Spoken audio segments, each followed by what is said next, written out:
Doctor engineer বানানোর জন্য এমন প্রেশার করে যে সেই ছেলেগুলো বা মেয়েগুলো ব্রিদিং স্পেস পায় না, নিঃশ্বাস নিতে পারে না। তারা সবসময় একটা প্রেশারের মধ্যে থাকে, আমাকে জীবনে কিছু একটা করতেই হবে। এবং যখনই কোনো কারণে সেই এক্সপেকটেশনটা ফুলফিল হতে চায় না, তখন কিন্তু একটা সুসাইডাল টেন্ডেন্সি তৈরি হয়ে যায়, যে আমি বোধহয় ফেলিওর, আমি বোধহয় হেরে গেলাম। ঠিক তোমাদেরকে সেই জায়গার থেকে বলছি, নিজেদের মধ্যে এরকম কোনো প্রেশার রাখা চলবে না যে I play cricket so I have to play for the country, I must play for the country. এটা তোমার হিডেন এজেন্ডা, এটা তোমাদের মধ্যে থাকবে যে একদিন আমি আমার দেশের হয়ে খেলতে চাই।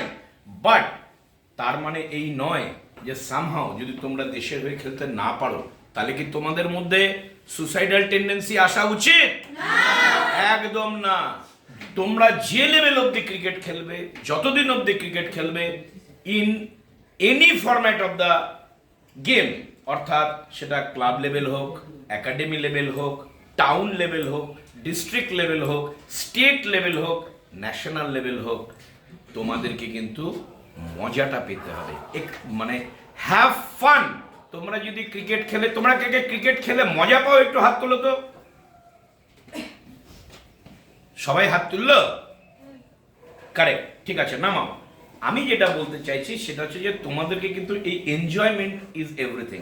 তোমরা যদি মজা করতে না পারো তাহলে কিন্তু তোমরা প্রোগ্রেস করতে পারবে না। কারণ খেলাধুলো বা পড়াশোনা যেটাই হোক, তোমাদেরকে সেই এনার্জিটা রাখতে হবে।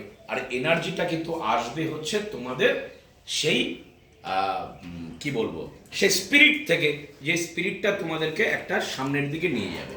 আর ক্রিকেট তো তোমরা এটা জানো, অলরেডি শুনে নিয়েছো যে ক্রিকেটটা ভদ্রলোকের খেলা, তোমরা জানো তো।